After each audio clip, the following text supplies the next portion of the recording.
The holiday arrives quietly. Offices close, banks shut their doors, mail carriers stay home. Across the country, Americans observe a day dedicated to a man who was assassinated for believing that his nation could be better than it had chosen to be. Martin Luther King Jr. Day falls this year on January 19th, 2026, the same as it has every third Monday of January since Ronald Reagan signed it into law in 1983. The date on the calendar has not changed. What has changed is everything surrounding it. For the first time in 15 years, Americans who want to visit a national park on Martin Luther King Jr. Day will have to pay for the privilege. The National Park Service, which has offered free admission on this federal holiday since 2011, removed it from the list of fee-free days in December. Juneteenth, the holiday commemorating the end of slavery in the United States, was also struck from the calendar. In their place, the Trump administration added a new date, June 14th, Flag Day, Donald Trump's birthday. The symbolism requires no interpretation. It speaks for itself. This is not about park entrance fees. The cost of admission to a national park is a minor expense for most families who can afford the travel to reach one. This is about what a nation chooses to honor and what it chooses to forget. It is about which stories get told and which get erased. It is about whether the struggle for civil rights is remembered as a defining chapter of American history or treated as an inconvenient footnote to be quietly archived. The fee-free days that remain on the 2026 calendar tell their own story. President's Day in February, Constitution Day in September, Theodore Roosevelt's birthday in October, Veterans Day in November, the 110th anniversary of the National Park Service in August. These are the commemorations the administration deems worthy of celebration. Martin Luther King Jr. does not make the list. Neither does the emancipation of 4 million enslaved people. When asked about the change, administration officials offered no substantive explanation. The decision was announced without fanfare, buried in a routine update to the Park Service calendar. No press conference, no statement from the White House, just a quiet removal of two holidays that happen to be the only federal commemorations specifically honoring Black Americans. The NAACP called the decision what it was. The removal of MLK Day and Juneteenth from the free entry days, the organization said, minimizes Black resilience and erases Black history. California Governor Gavin Newsom was more direct. MLK Day has now been shifted to Trump Day, he said at a press conference on Friday. What more evidence do we need on what the hell is going on in the United States of America? Newsom announced that California would offer free admission to more than 200 state parks on Martin Luther King Jr. Day. The cost is being covered by private donations from the California State Parks Foundation, not taxpayer dollars. While Trump works to erase Dr. King's legacy, Newsom's office stated, California will honor it. The gesture is both an act of defiance and an acknowledgement of powerlessness. States can offer their own free days. They cannot restore what the federal government has chosen to remove. The national park decision does not exist in isolation. It is one element in a comprehensive campaign to reshape how Americans understand their own history, particularly the history of race in America. In March 2025, President Trump signed an executive order titled Restoring Truth and Sanity to American History. The order accused the Smithsonian Institution of coming under the influence of a divisive, race-centered ideology. It claimed that Smithsonian museums had promoted narratives that portray American and Western values as inherently harmful and oppressive. The order demanded the removal of what it called improper ideology from exhibits and programs. 3 museums were singled out for particular criticism: the National Museum of African American History and Culture, the American Art Museum, where an exhibit explored how societies, including the United States, have used race to establish and maintain systems of power, privilege, and disenfranchisement, and the forthcoming American Women's History Museum, which the order attacked for planned programming related to transgender women. The executive order directed Vice President J.D. Vance to work with Congress to prohibit the Smithsonian from receiving federal appropriations for exhibitions and programs that degrade shared American values, divide Americans based on race, or promote programs or ideologies inconsistent with federal law and policy. In August, the White House sent a letter to the Smithsonian demanding a comprehensive internal review of 8 major museums.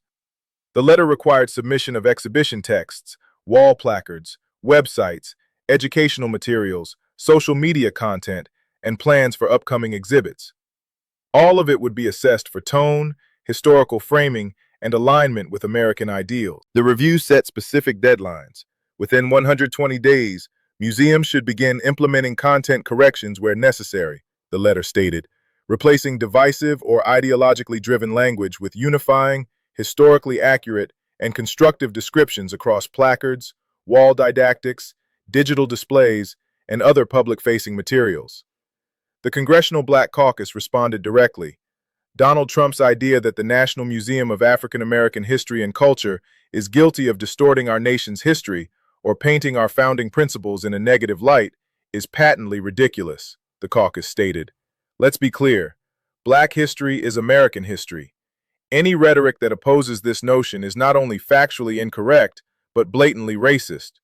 The Smithsonian has attempted to navigate the pressure while maintaining its commitment to scholarly integrity.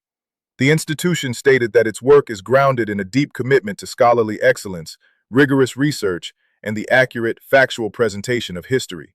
But the pressure has already produced visible effects. In December, the National Museum of American History removed a temporary placard referencing Trump's 2 impeachments from an exhibit on the presidency.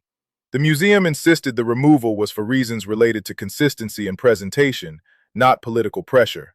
The placard was later reinstated with modifications, placed in a less prominent position with altered text. Earlier in the year, an artist canceled an upcoming exhibition at the National Portrait Gallery after a dispute over a painting depicting a transgender woman.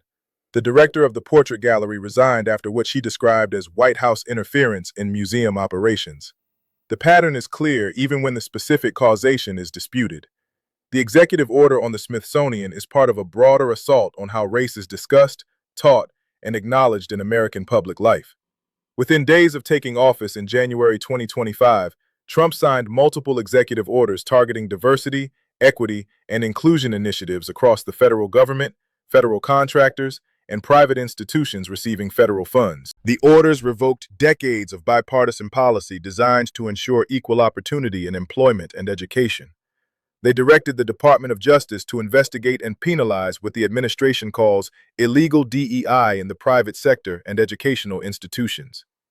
They instructed the Equal Employment Opportunity Commission to review company practices and take action against those found to be making decisions based on race or sex. The Department of Education removed hundreds of guidance documents, reports, and training materials mentioning DEI from its website. Employees charged with leading diversity initiatives were placed on administrative leave. The department's Equity Action Plan was withdrawn. Training contracts totaling over $2.6 million were canceled. Universities have faced particular pressure. Columbia University agreed to pay $220 million to the federal government, place an academic department under receivership, and accept oversight by an independent monitor in exchange for restoration of federal funding that had been cut over allegations of not addressing anti-Semitism. Harvard University refused to comply with administration demands and saw approximately $2.3 billion in federal research funding frozen, including studies on pediatric cancer, Alzheimer's, and Parkinson's disease.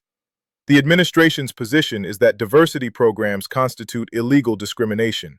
The executive orders describe DEI as dangerous, demeaning, and immoral. They claim that such programs violate the civil rights laws of this nation and undermine our national unity by denying traditional American values of hard work, excellence, and individual achievement. Civil rights organizations have challenged this framing in court. A federal judge issued a sweeping injunction against key portions of the executive orders in February 2025, finding provisions unconstitutionally vague. But the administration has continued its enforcement campaign despite the legal challenges, issuing additional guidance and pursuing investigations against specific companies and law firms. The cumulative effect is a chilling of any institutional acknowledgement that race has played a role in American history or continues to shape American life. Museums hesitate to mount exhibits that might draw federal scrutiny. Universities reconsider programs that might cost them funding. Companies quietly remove diversity language from their websites and annual reports. The goal is not simply to change government policy, it is to make the discussion of racial inequality itself radioactive.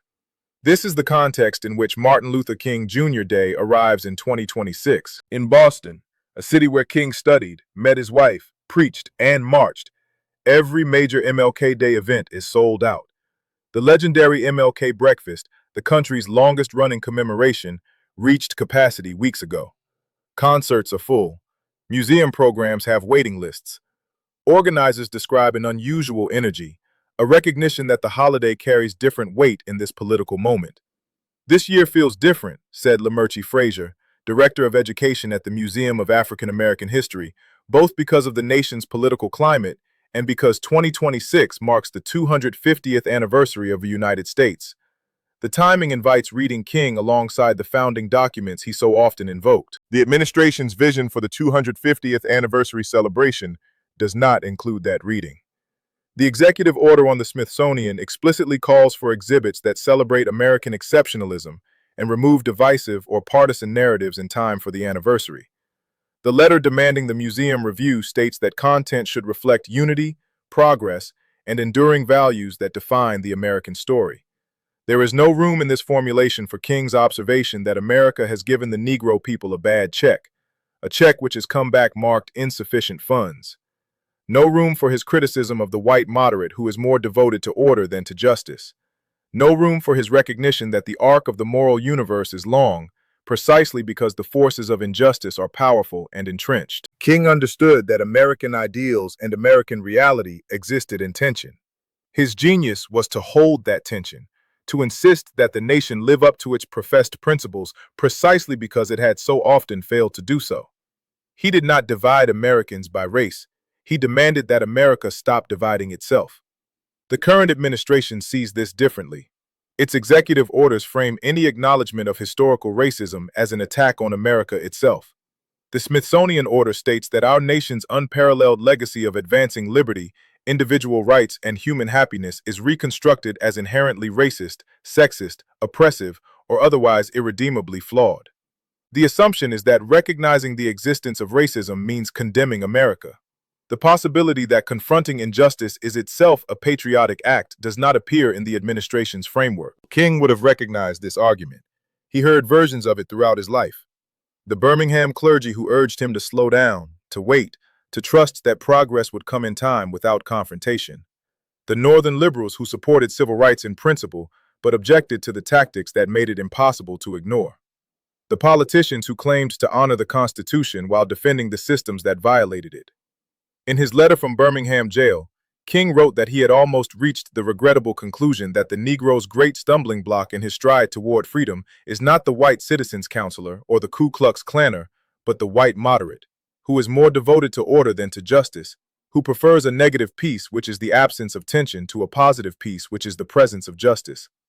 The current moment offers a different configuration, but a similar dynamic. The administration does not explicitly oppose civil rights. It claims to be defending them. The executive orders are framed as anti-discrimination measures. The attack on DEI is presented as a return to merit-based opportunity. The erasure of racial history from museums is described as restoring truth. This rhetorical inversion makes opposition more difficult. How do you argue against merit? How do you defend programs that the government has labeled as illegal discrimination? How do you insist on teaching the full history of slavery and segregation when doing so has been redefined as ideological indoctrination? King faced similar rhetorical traps. He was called a communist, an outside agitator, a troublemaker who stirred up problems that would have resolved themselves naturally. He was accused of dividing communities that had been at peace, as if the peace of oppression deserved the name. He was told that his methods were counterproductive, that they alienated potential allies and hardened opposition. He persisted anyway. He understood that justice delayed is justice denied.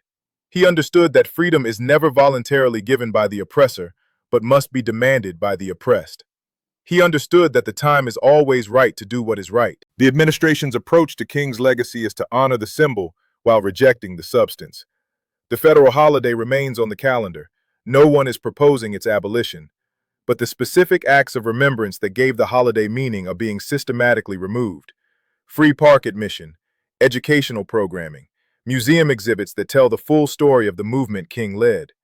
What remains is an abstraction, a day off work, a name on the calendar, a figure safely dead and therefore safely celebrated, his radicalism smoothed into platitudes, his critique domesticated into a dream that has already been achieved.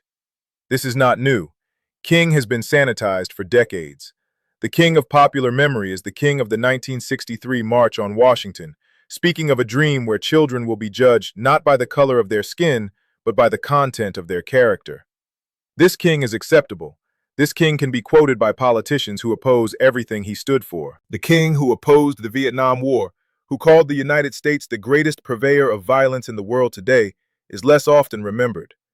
The king who organized the Poor People's Campaign, who connected racial justice to economic justice, who challenged capitalism as well as segregation, has been largely forgotten. The king who was surveilled by the FBI, who was called the most dangerous Negro in America by J. Edgar Hoover, who was assassinated while supporting striking sanitation workers, does not fit comfortably into national mythology. The current administration's treatment of King's legacy is a more aggressive version of this long-standing pattern. It takes the sanitization further, removing even the acceptable remembrances, leaving only the bare minimum required by law. The holiday exists because Congress created it. It cannot be abolished by executive order, but everything around it can be hollowed out. Perhaps this is why the events in Boston are sold out. Perhaps this is why California felt compelled to offer free park admission despite the federal decision. Perhaps this is why the holiday feels heavier this year, more urgent, more necessary. There is something clarifying about having the conflict made explicit. For years, America has celebrated King while ignoring his message. Now the ignoring is official policy. The contradiction that could previously be elided is now impossible to miss. King wrote that the ultimate measure of a man is not where he stands in moments of comfort and convenience, but where he stands at times of challenge and controversy.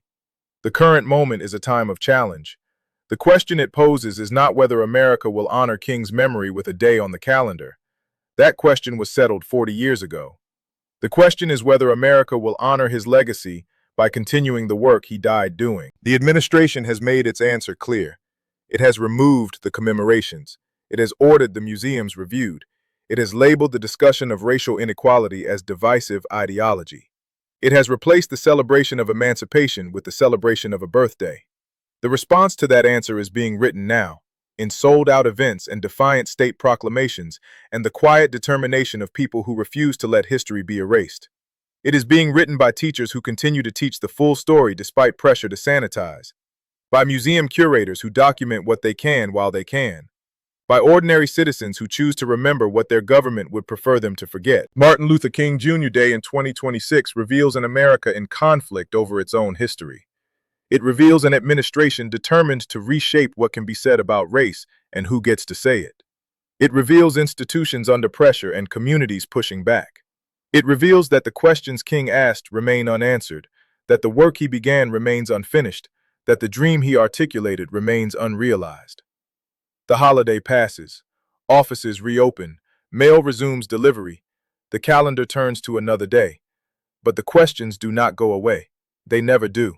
That is what King understood, and what his legacy continues to teach, whether it is honored by entrance fees or not.